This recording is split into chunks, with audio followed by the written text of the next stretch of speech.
అదే RTV app వార్తల్ని క్షణాల్లో చదివే అవకాశం ఉంటుంది. ఒక న్యూస్ పేపర్, ఒక టెలివిజన్ ఛానల్ మీ చేతుల్లో ఎప్పుడూ ఉంటాయి.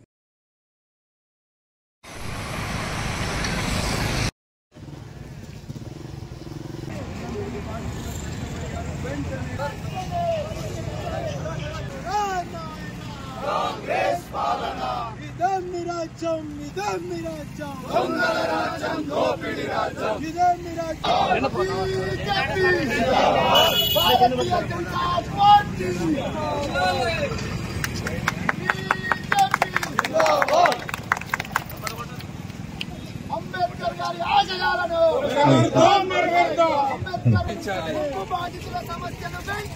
పరిష్కరించాలి. ఎన్నికల్లో ఇచ్చినటువంటి హామీని నెరవేర్చాలి. ఎల్లంపల్లి బాధితులకు నష్టపరిహారం వెంటనే ఎల్లంపల్లి బాధితులకు ఎన్నికల సమయంలో ఇచ్చిన హామీలను వెంటనే ఏమి రాజ్యం ఇదేమి రాజ్యం దొంగల రాజ్యం దోపిడీ రాజ్యం ఏమి రాజ్యం ఇదేమి రాజ్యం దొంగల రాజ్యం దోపిడీ రాజ్యం కాంగ్రెస్ ప్రభుత్వం వంటి వైఖరి నశించాలి కాంగ్రెస్ ప్రభుత్వం వంటి వైఖరి నశించాలి కాంగ్రెస్ ప్రభుత్వం వంటి వైఖరి నశించాలి నిర్లక్ష్య వైఖరికి నిర్లక్ష్య వైఖరి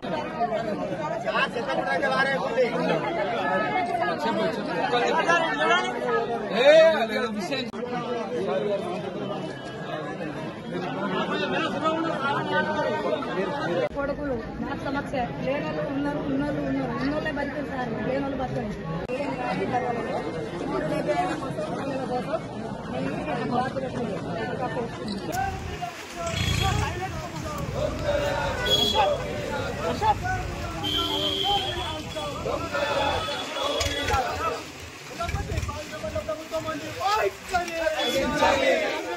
ఇప్పుడు ముందు బాధితులతో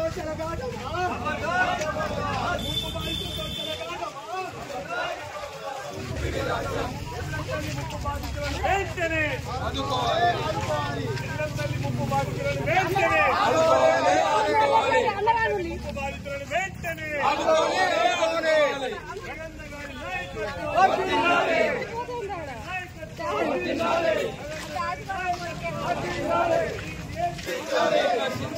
గారి పార్టీ మండి వైఖరి నిజామి రాజ్యం దొంగల రాజ్యం దోపిడీ రాజ్యం కాంగ్రెస్ పార్టీ మండి వైఖరి ఎమ్మెల్యే ముప్పు బాధితులను మోసం చేసిన ఎమ్మెల్యే ఈ బాధితులను దాదాపు 20 సంవత్సరాలు అయింది ప్రాజెక్టు కట్టి. కాంగ్రెస్ పార్టీ హయాంలో కట్టింది. అప్పుడున్న ఎమ్మెల్యే దివాకర్ రావు ఎల్లంపల్లి బాధితులకు నష్టపరిహారం ఇప్పిస్తా అని చెప్పి ఆయన మోసం చేసింది. మరి ఇప్పుడు వచ్చిన ఎమ్మెల్యే ప్రేమ్ సాగర్ రావు, నేను కాంగ్రెస్ లో చాలా సీనియర్ నాయకుడిని, నేను చాలా పవర్ఫుల్ నాయకుడిని, నేను ఏదంటే అది చేయగలుగుతా, నేను మంచిర్యాలకి 1000 కోట్ల రూపాయలు తీసుకెళ్తానా అని రోజుకో కొత్త సినిమా చూపిస్తాడు. కానీ ఎన్నికల సమయంలో పాపం 1100 కుటుంబాలు, పేద కుటుంబాలు, దళిత కుటుంబాలు, వీళ్ళకి ఎన్నికల సమయంలో 100 రోజులలో వీళ్లకు నష్టపరిహారం చెల్లిస్తా అని చెప్పి ఇప్పటి వరకు వాళ్ళకి ఇయ్యలేదు. పాపం చిన్న పిల్లలు, వాళ్ళందరి వయసు ఇప్పుడు 18 సంవత్సరాలు దాటింది. మరి ఇదే దివాకర్ రావు, ఇదే ప్రేమ్ సాగర్ రావుకి ఎల్లంపల్లి ప్రాజెక్ట్ కట్టినప్పుడు వీళ్ళకి కూడా చిన్న పిల్లగాళ్ళు ఉండే. వీళ్ళ పిల్లగాళ్ళు పెద్దోళ్ళు అయ్యారు, వాళ్ళకి పెళ్లిళ్ళు అయ్యారు, వాళ్ళకి పిల్లగాళ్ళు పుట్టారు.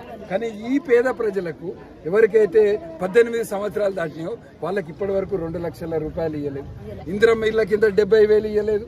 కొన్ని కుటుంబాలకు ఇంకా 3 లక్షల ప్యాకేజీలు రాలేదు.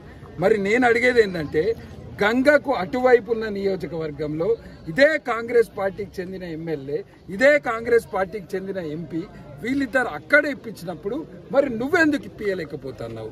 నీకు ఎల్లంపల్లి బాధితులంటే ఎందుకు ఇంత కోపం? అంటే ఇలా కమిషన్లు రావానా? దేనికి? అంటే కమిషన్లు వచ్చేదైతేనేమో చేస్తావు, కమిషన్లు రాకపోతే చేయవు. ఇది ఇవాళ భారతీయ జనతా పార్టీ తరఫున మేము గతంలో 5 సంవత్సరాల నుంచి కొట్లాడుతూనే ఉన్నాము. మా కార్యకర్తల మీద 5 కేసులు పెట్టారు. అయినప్పటికీ ఎల్లంపల్లి బాధితులకు అండగా ఉంటాము. కాంగ్రెస్ పార్టీ 20 సంవత్సరాల కింద ఎల్లంపల్లి బాధితులను అప్పుడు కూడా మోసం చేశారు, మళ్ళీ ఇప్పుడు మోసం చేస్తారు. వాళ్ళకి ఇచ్చేంత వరకు కూడా భారతీయ జనతా పార్టీ తరఫున పోరాడు. మరిన్ని వీడియోస్ కోసం ఛానల్ ని సబ్స్క్రైబ్ చేయండి. లేటెస్ట్ అప్డేట్స్ కోసం వాట్సాప్ ఛానల్ ని ఫాలో చేయండి. అండ్ లింక్ డిస్క్రిప్షన్ లో ఉంది.